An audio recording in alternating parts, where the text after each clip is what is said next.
Hey everybody, let's talk about Emily Dickinson first. She was a bit of a hermit. She may have suffered from what people call agoraphobia, but she rarely left her attic apartment in Amherst, Massachusetts. Um, Her father was a Congregationalist minister, and most of the stuff she wrote was for her own personal consumption. So when she passed, a friend of hers, a guy named Thomas Wentworth Higginson, discovered all of her poetry in a box and published it. Dickinson, by the way, was second in charge at the Battle of Battery Wagner out in Charleston Harbor. That was the battle the film Glory was made about. Um, so, as it turns out, he was a Civil War hero, friend of hers, and he published her works posthumously, meaning after she died. Posthumo, uh, Posthumously. Sometimes you'll see her work just basically in a state of disarray. You'll see no titles, numbers. You'll see it published as she originally wrote it, which was on scrap paper and doilies and stationery. Other times people have gone in and edited her works, her poetry, and you'll see changes, like a boy, for instance, will be made into a girl. But one thing that maintains in most of the publication of Dickinson's poetry is the really random capitalizations. You'll see a lot of that, and I heard a fly buzz when I died. I mean, you can understand where king and fly might be capitalized, but there's other words in there, like stillness and blue, that make very little sense. But her poetry, just by looking at it on the page, is easy to identify because it's always written in those stanzas, four-line stanzas like that with the breaks. It's got those dashes that intimate a long pause. Not a long pause, but a medium pause. Either in the line or at the end of each line. This is a poem, I think, about doubt and faith, about what the heck happens to you after you croak. And like her work was published posthumously, this poem is told posthumously. The person's already dead, the poet's already dead when she tells us the story. I heard a fly buzz when I died. The stillness in the room was like the stillness in the air between the heaves of storm. So, heavy, electrical, anticipation. And the fly is mentioned early on. He's going to be mentioned again, of course. But there is, even in the 19th century when Emily Dickinson died, people died at home all the time. It was common to see corpses in the home. There weren't hospitals or hospice care like today. So it's not an unusual thing, but it was still a heavy moment, because think about it. I mean, there's only two things that happen once in your life: birth and death. Everything else can happen multiple times. So the stillness is like that calm before the storm in a way. The eyes around had wrung them dry, and breaths were gathering firm for that last onset when the king be witnessed in the room. The king, I think, of course, Jesus.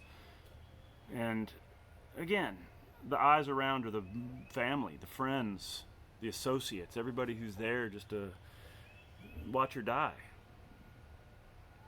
And again, they think they might see intimations of that stairway to heaven, that light. They might see some sort of indication of God's escort coming down to take her up to heaven. When she finally dies, when she breathes her last. I willed my keepsakes, signed away what portion of me be assignable, and then it was there interposed a fly. So she's done all the busy work of dying. She's written her will, she's given property away, she's given everything away that needs to be, all the paperwork and bureaucracy of dying has been done. Her funeral's been set, so she can just kind of chill and expire. And I get the idea that, in this previous stanza when it said the eyes around had wrung them dry, it's a long, painful, slow death, She's dying over a course of time, and everybody's done their mourning already. They're just there to say farewell, Again, medication and medicine and everything that we have today that makes us more comfortable in a time of dying or pain, they didn't have that back then. It was fairly barbaric hospital care. Or hospice care when somebody was dying. So she's done all the busy work, Everybody's cried their tears. They're just waiting for her to go. And then a fly shows up. And you got to think, a fly is the most menial and obnoxious and annoying creature. It's the one that even animal lovers will have no problem slaying by the horde. You know, it lands on poop. It lives on poop. It tracks poop around. It's the grandson and the son of the maggot.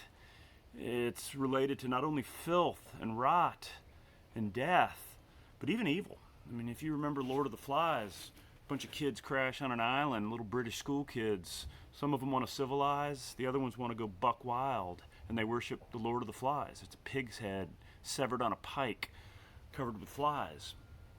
Also, I believe the name comes from Beelzebub, one of Satan's or Lucifer's apprentices in hell.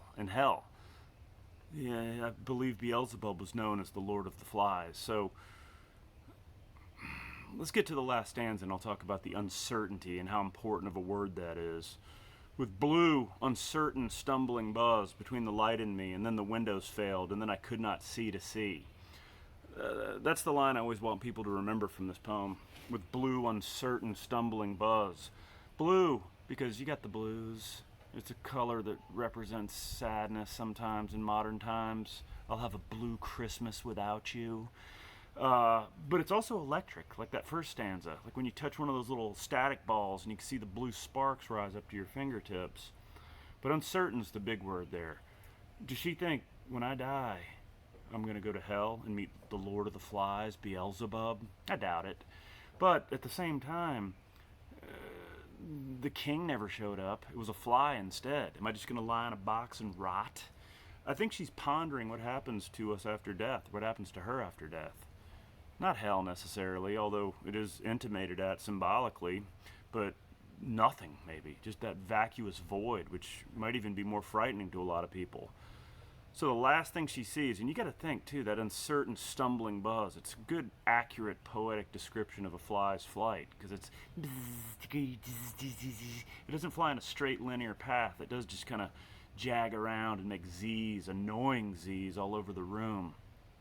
So yeah, that's my impression of this poem, is that this person is expecting the white light, maybe the staircase made of crystal, maybe an appearance by St. Peter's minions who are going to help her up to heaven, but instead we get this little turd burglar, this little fly showing up, and it's nasty, and it represents a whole lot more than just filth and nastiness. It represents a void, nothingness, but also maybe slightly evil.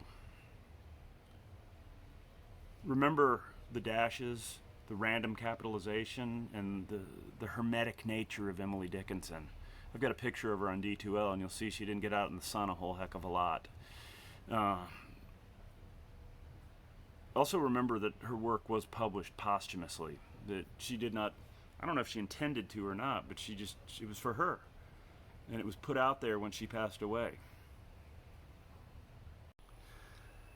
Death Be Not Proud is a sonnet by John Donne, who was a lawyer in his younger years, and then he either got fed up with it or he just found it to be cumbersome to his soul, so he became a minister, an Anglican priest.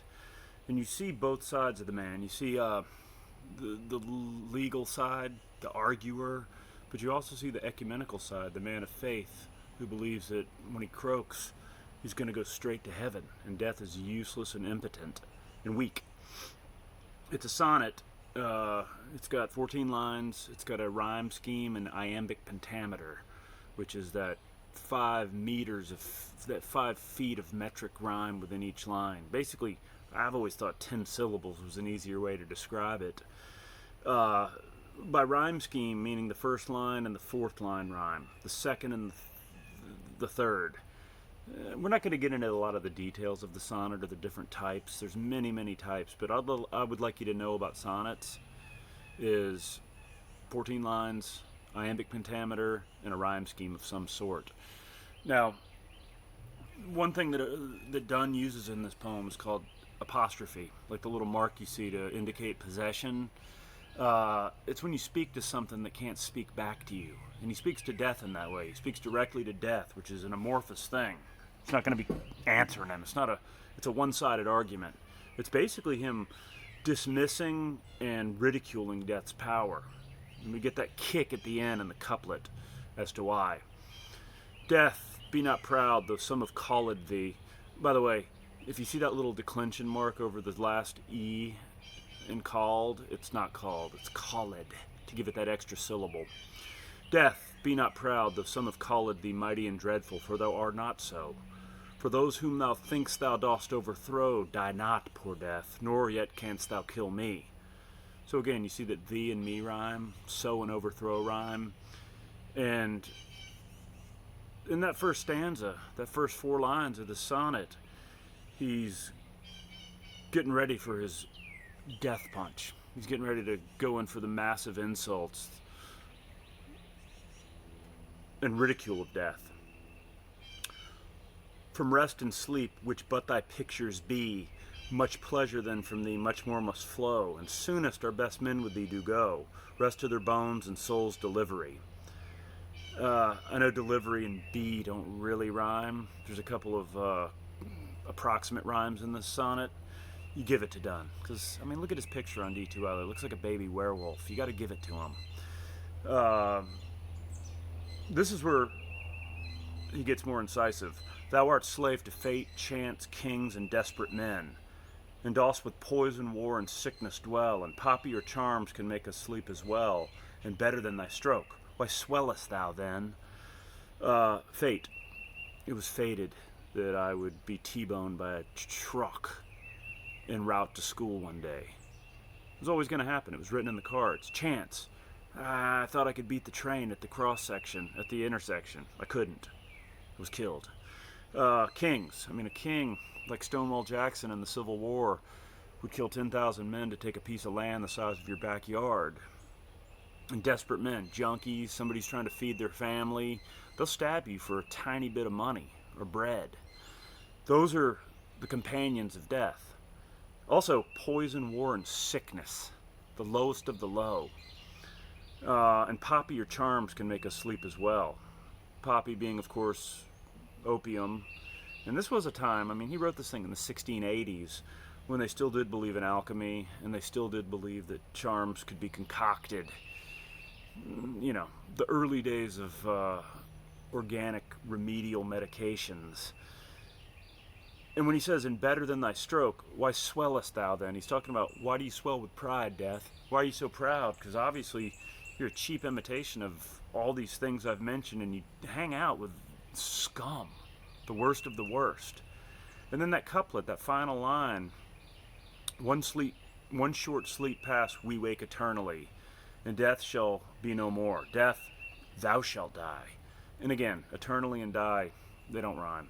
But on paper they do. We call it an approximate rhyme. And we get the answer to our question. Everything's resolved in that final couplet, in the sense that we wake eternally, meaning I wake up on a cloud playing a harp in heaven because I had faith my entire life. And death shall be diminished, meaning this is a poem about faith. This is a poem that death's just useless and weak. Now, there's another poem. It's one of the other sonnets we'll be reading. It's modern. It's by Billy Collins, who was the nation's poet laureate back in the 80s or 90s. Nice guy. I met him one time at Porter Goud when I was teaching there. They hired him to be to come to school and walk around and just talk. Good dude. But he is satirizing the devices that go into, the technique and the devices that go into a sonnet. All we need is 14 lines, well, 13 now, and after this one, just a dozen, to launch a little ship on love's storm-tossed seas, and then only 10 more left like rows of beans. So in those first 4 lines of the sonnet, he eliminates 4 lines. And in a metafictional way, like Deadpool, he actually mentions those numbers that he's eliminating by using the line. He does throw a little hint towards love's storm-tossed seas, one of the classic elements and classic themes of sonnet. How easily it goes unless you get Elizabethan and insist the iambic bongos must be played, and rhymes position at the end of lines, one for every station of the cross. So by Billy Collins saying, it's really easy unless you get Elizabethan, wherein you've got to use iambic bongos, meaning iambic pentameter. So by mentioning it, by referencing it, he gives himself liege not to use it. So you'll notice there's not iambic pentameter within Sonnet by Billy Collins. And nor is there a rhyme scheme. I mean, I've yet to see one in the 8 lines we've looked at so far. But starts the 9th line. It's called a volta. It's when the whole attitude of the sonnet changes dramatically and you veer like a whip of the steering wheel in a whole nother direction.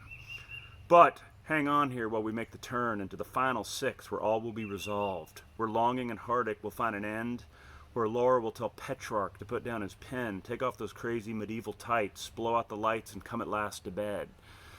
One of the several types of sonnets is a Petrarchan sonnet, which were written by Petrarch as he sought, kind of stalkerishly, that's not a word, but he kind of stalked this chick named Laura. And in this sonnet, the satirical, metafictional breakdown of a sonnet, Laura finally gets the girl, or Petrarch finally gets the girl. My apologies. And again, you'll still see he's still counting down when he says the final 6. So you've got him counting down the lines, him mentioning the Elizabethan aspects of a sonnet, which are iambic pentameter and the rhyme scheme. He mentions the Petrarchan sonnet, which is about unrequited love finally being requited. And it's a sonnet. One of the extra credits I have on the list of extra credit stuff under assignments on D2L is write a sonnet.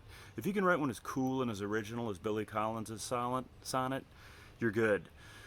But if you don't find yourself as talented as Billy Collins, all I ask is this: 14 lines, iambic pentameter, and some sort of rhyme scheme.